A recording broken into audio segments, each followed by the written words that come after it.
Thank you for making Locked On Nationals your first listen every day. We are free and available wherever you get your podcast. Today's show is brought to you by Bet Online. Bet Online has you covered this season with more props, odds, and lines than ever before. Bet Online, where the game starts.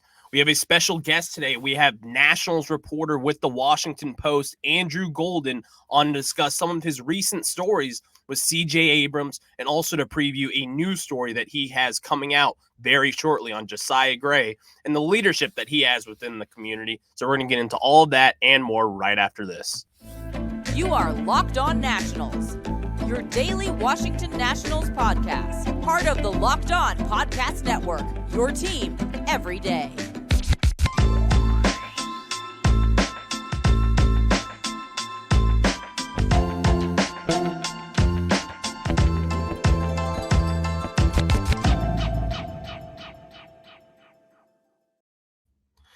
And so we bring him in, Andrew Golden with the Washington Post. You can follow him over at Twitter. I'm going to get that username up here right this second. But Andrew, what's going on, man? How you doing? I'm doing great, man. Thanks for having me on. I'm excited to talk Nationals. Awesome. So obviously we have you on because you've been really pushing out stories on CJ Abrams over the last month or so, but specifically this one that you had out on October 23rd. And you kind of went in on the season that he had. You know, this is a young guy that has been kind of pushed through the majors pretty quickly, and he didn't really have too much time to develop in the minor leagues. So kind of what's your overall take on his first full season in the majors, really?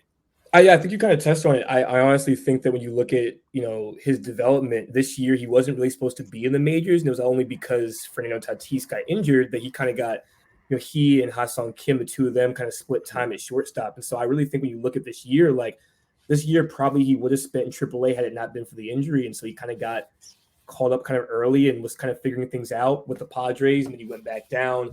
And then, when he came to the Nationals and got called up, he was kind of struggling a little bit early on. Like he wasn't really making a lot of hard contact, quite frankly. And but in the last month, you kind of saw a flip switch. I think he was working on some things mechanically that I think he figured out.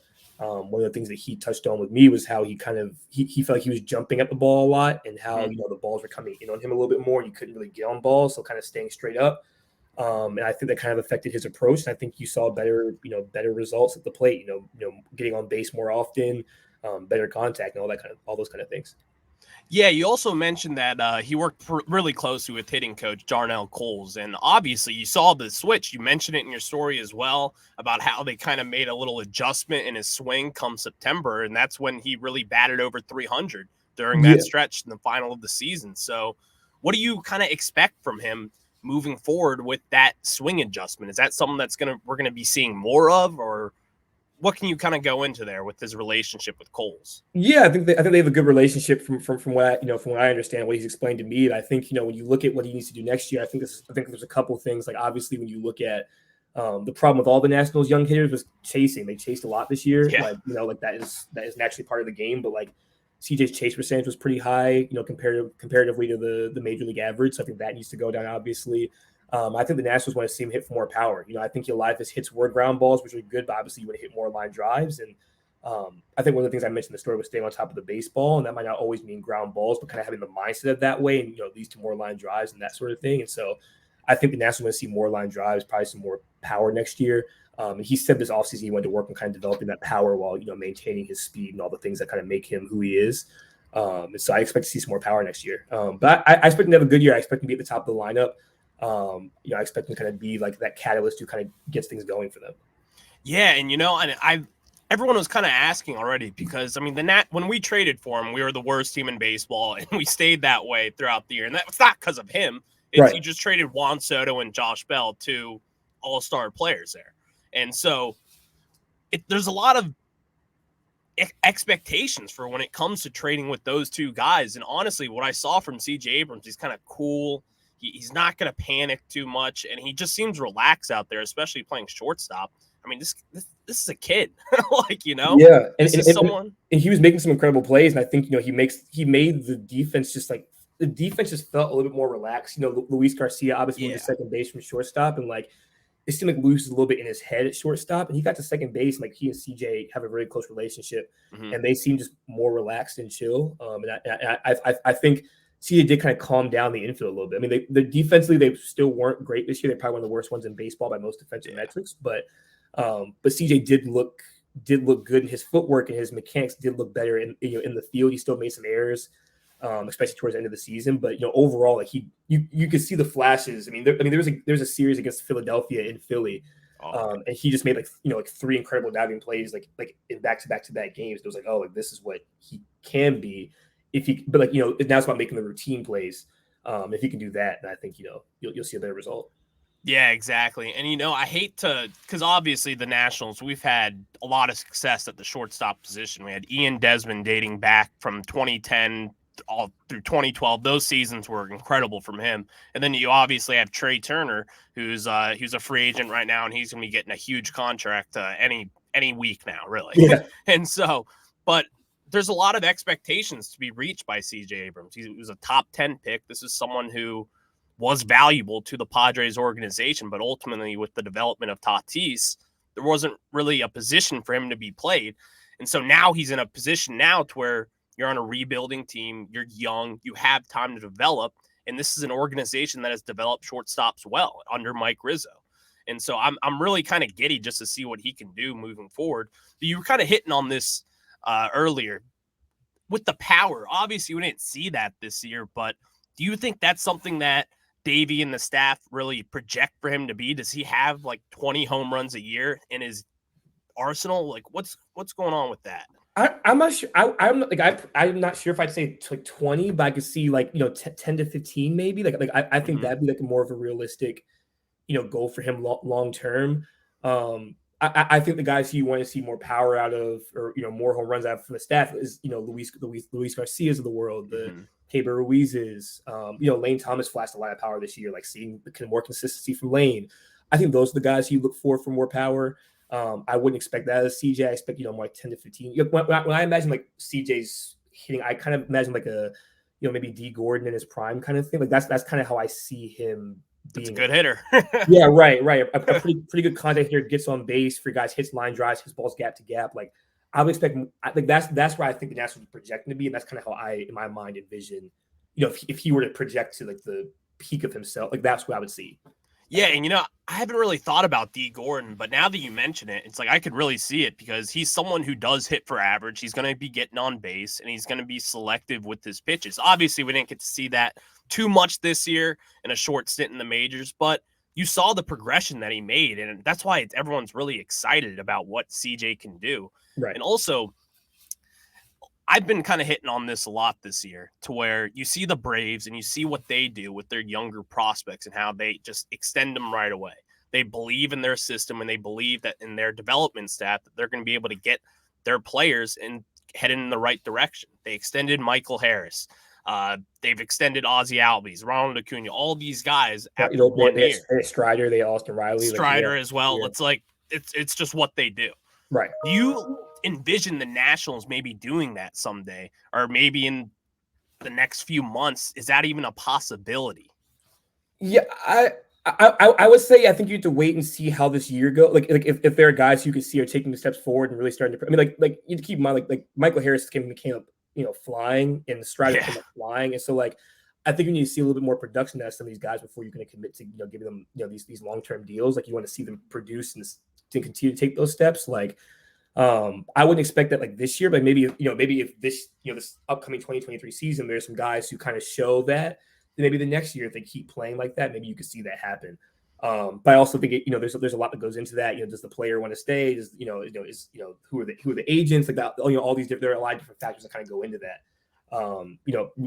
Obviously, given the Nationals history with Scott Boras and that sort of thing, there's a lot of factors that go into that, obviously. Yeah. But I'm sure the Nationals would love to lock up some of their guys long term, like the Braves did. But also again, like you got to keep in mind, like a lot of these guys haven't even reached their RB years. Their arbitration years are 6 years before they're free agents, and so like when you look at the deals, like it's like they're already taking all that. It's like maybe 1 or 2 years added on. So like it's not like it's like these super long term deals or these like big contracts, and we're just like giving guys, filling out those years, if that makes sense. Yeah. No, that totally makes sense with it. And honestly, it's like, I just say that because it's like, I'm a Nationals fan. I grew up here in DC. I've seen all the superstars walk out the door. And, I saw to me, in my eyes, I feel like I saw enough with CJ Abrams. And I'm going to get to one more question.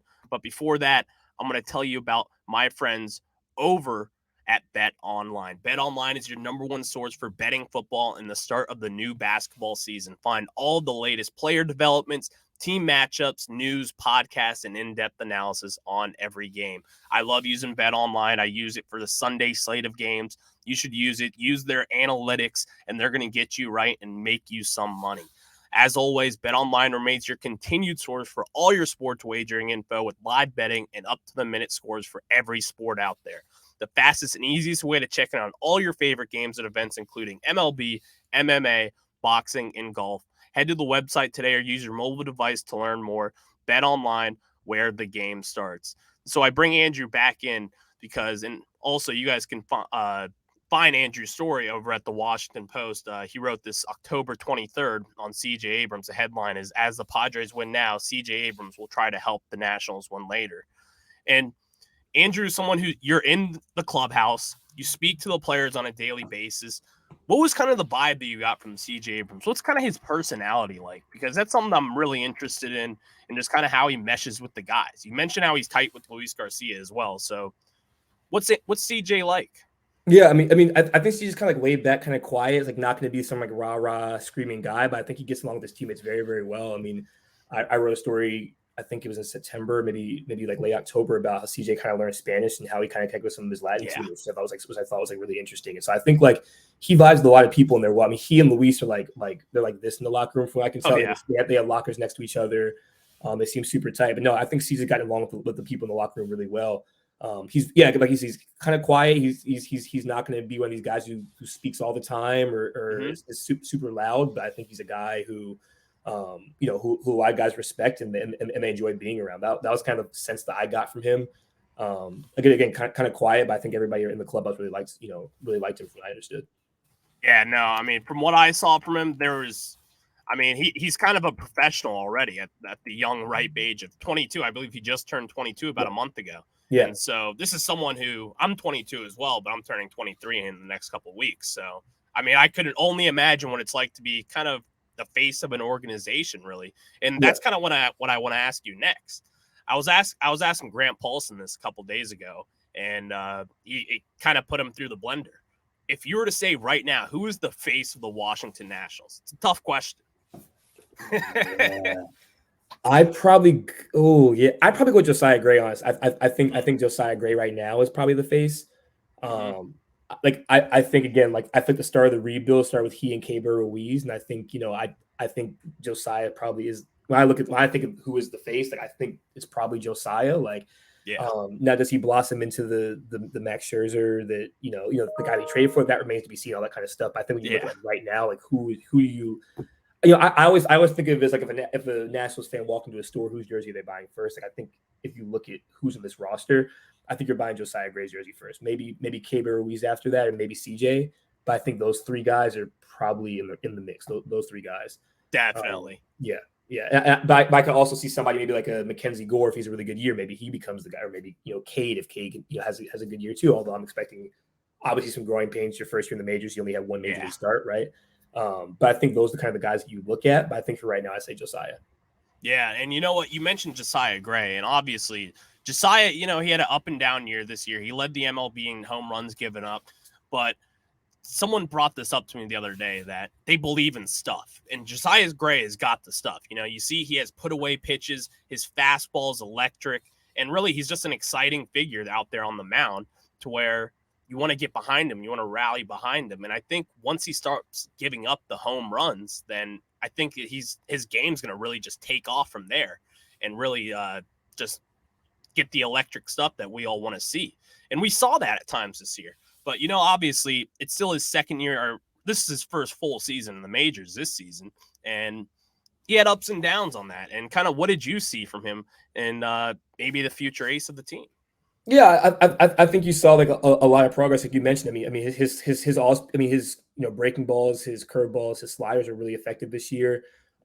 His fastball was electric at times, but also kind of got knocked around at times. And you look at some of the home runs he gave up, and sometimes it was bad locations. Sometimes it was just leaving a ball in the wrong spot. Those kind of things. So I think now it's about like, pitch selection, being smarter, thinking about how you're approaching things, maybe using those pitches more. I could see him using a changeup. I mean, Jim Hickey always talks about the guys using a changeup, and Josiah didn't feel comfortable throwing a changeup this year. At least that's what, Davey kept saying. He's like, Josiah's got to throw his changeup. Maybe that's something you see next year. He also threw the sink. He started to throw a sinker towards the end of the year to kind of, throw batters off. So like you have a little bit of movement on your pitches. So I think I'm excited to see what Josiah can do next year. I think, maybe mixing in that sinker, maybe some movement, maybe that'll be more effective for him. Maybe using a changeup. And also I think the other thing too this year, because of spring training and the late start, there were a lot of things that they couldn't work with guys on because the spring training was shortened. So I think having a full year and a full spring training to work on something with Josiah Gray, maybe that can kind of, get him in a better spot going into next season. Yeah, and you know what? Josiah Gray, like it's you look at him and you just feel like he's going to be able to put it all together eventually because he was a top 50 prospect when we traded for him. This is someone who did well in the minor leagues. You saw the stuff. The Dodgers put a lot into him. They really believed in what he could do in the majors. So they weren't just going to give him up for nothing. And They did. I mean, they traded for him, Keibert Ruiz, Gerardo Carrillo, all for Trey Turner and Max Scherzer. Again, those are two superstars that you're getting back in return.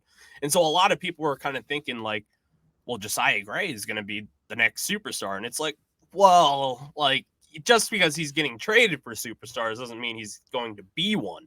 But he's certainly someone who has the stuff to turn into an ace of the team.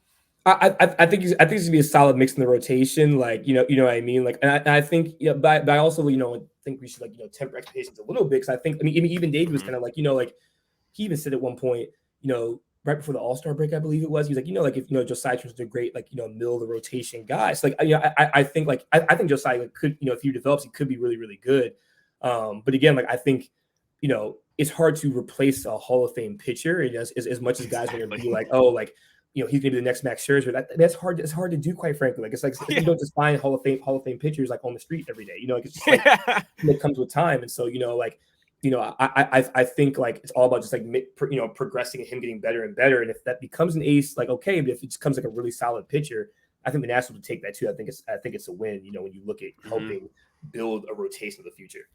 Yeah, and you nailed it too. It's like I've been trying to tell myself, I'm like, well, like he doesn't have to be the ace of the team, Like, yes, we traded him for Max Scherzer, but like if he's a 2 or a 3 starter for a good playoff team, like that's a successful trade in my opinion. Right. I mean, look at some of these playoff teams that are currently playing. It's it's not like they have like 5 start. I mean, they have like three or 4 really good 3 start. I mean, the Phillies, they have Ranger Suarez, they have Nola, and they have Wheeler, right? Like the Astros have Valdez, they have Verlander, and they have McCullers who got lit up. So I think he was tipping. Right? But like, but what I mean? Javier. Yeah, Christian Javier was. I mean, he was a starter reliever kind of guy, kind of a mixed guy. Yeah. He was fantastic. It's like you look at that, like you don't need to have. Not every guy needs to be an ace. You just need guys who can kind of come through and kind of be like guys you can count on in the postseason, and that's what the Nationals want. And like, I think Josiah fits in that picture, pretty perfectly.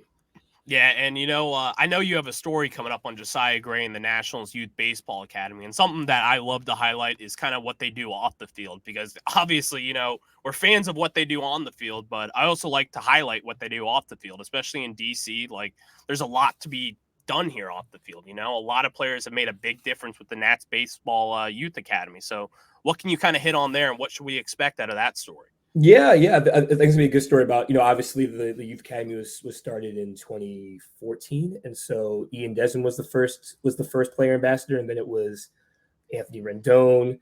Then when he left, it was Josh Bell.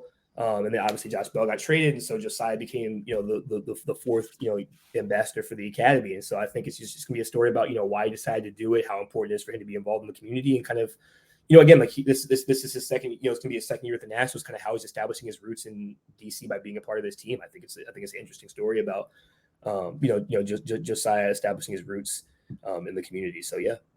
Yeah, no, that's awesome to see, because it's something to where right now when the Nationals, you're not winning too many games, but as Bruce Allen once said, you can also win off the field. And Josiah Gray is winning off the field by doing that. I was there in 2019 with the Youth Baseball Academy, and I saw what Rendon did and how close he was with those kids. Like, they were just coming up to him, like, some were like kind of playfully throwing punches at him. Like they were that tight. And Right. so it really means a lot to these kids and really what they do down in there.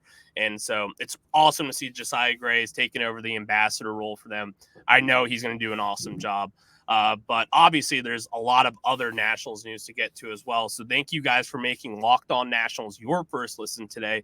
For your second listen, check out Locked On Sports Today. From the games that matter the most to the biggest stories in sports, go beyond the scoreboard and behind the scenes with local experts and insights only Locked On can provide. Locked On Sports Today, available on this app, YouTube, and wherever you get your podcast.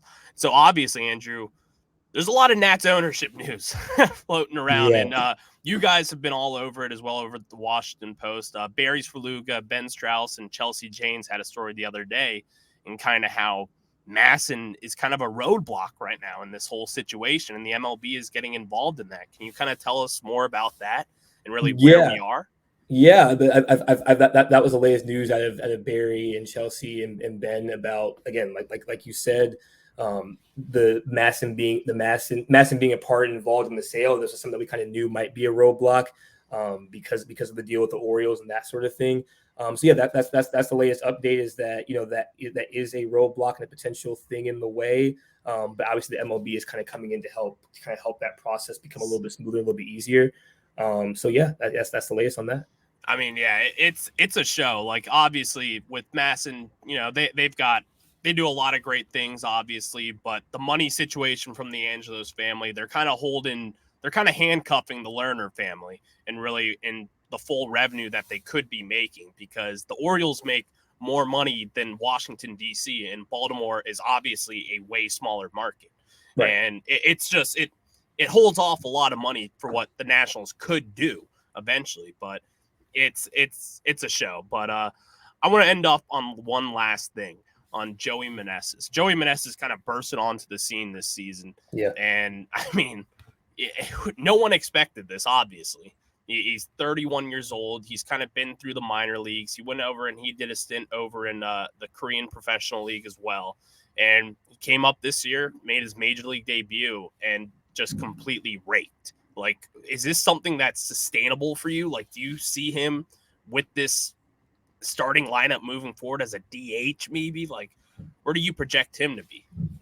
It's hard. It's hard because he was so good. But you just wonder how long that really is going to last. Like I do think, I do wonder how much of being in the minor leagues, it really did help him kind of I wonder if he hadn't been in the minor leagues this long, would he have been this good if he come up say at 25 or 26, right? It's an interesting question. I don't think he'll have the same production next year. I just don't I don't know if it's gonna last. Some of those guys just get hot, right? And they stay hot for a while, and you wonder with the whole off season, will guys continue to be hot? I was expecting to have a good year next year. I expect him to be in the lineup somewhere on opening day. Now, how long can he sustain it for? I don't know. Quite frankly, when you look at the future of this team, Joey Meneses is not the future of the team. It's a great story. I'm sure when you look back at, the Nationals, make the playoffs next time, you can look back remember when Joey Meneses was the guy we were at the worst. I think it's a great story. I just don't know if it'll be something he can sustain. Hitting 300. I don't know how many home runs he was on pace for, but I don't know if it was. He was on pace for a lot. It was crazy. Yeah. I don't necessarily see that. But, I think if he hit 260 and played first base and right field and DH and did that, I think the Nationals would take that 100%. Oh yeah. I just don't see him hitting 320 like he did this year. I don't think it's sustainable. I think he had a really hot 2 months, which is more power to him, and that's no fluke. It is no fluke. To be able to do that for 2 months consistently is impressive. I just don't know if that's something you can sustain for a whole 6 months of a new season, or I don't know about that. Yeah, especially a 162 game season, it's really just hard to imagine that. But Andrew, I really appreciate the time today, man. Seriously, you guys can follow him at Twitter at Andrew C. Golden. And like I was saying earlier, in the next few days, he has a story on Josiah Gray coming out and what he does as the ambassador of the Nationals Youth Baseball Academy. And you just love to see that. But Andrew, I always end off every interview with, what's for dinner tonight, man? What are you having for dinner? Or what do you want if you have no idea? So I have some leftover lasagna that I made. I've been trying to get into cooking this off season, and so I made a lasagna this week. So we're gonna do that tonight. I'm very, very excited for that. Let's go. Leftover lasagna. Fire me up. Yeah, there you go. So thank you guys for making Locked On Nationals your first listen. For your next listen, check out the Locked On Sports Today podcast, the biggest stories of the day, plus instant reactions, big game recaps, and the take of the day, available on the Odyssey app, YouTube, and wherever you get your podcasts. All right, Andrew, really appreciate it today. Keep killing it for the Washington Post, and look out for your stories because you've been killing it this year, man. Appreciate it, man. Thanks for having me on. All right, Thanks so have much. a good one, and we'll wrap this up. Have a good one, guys.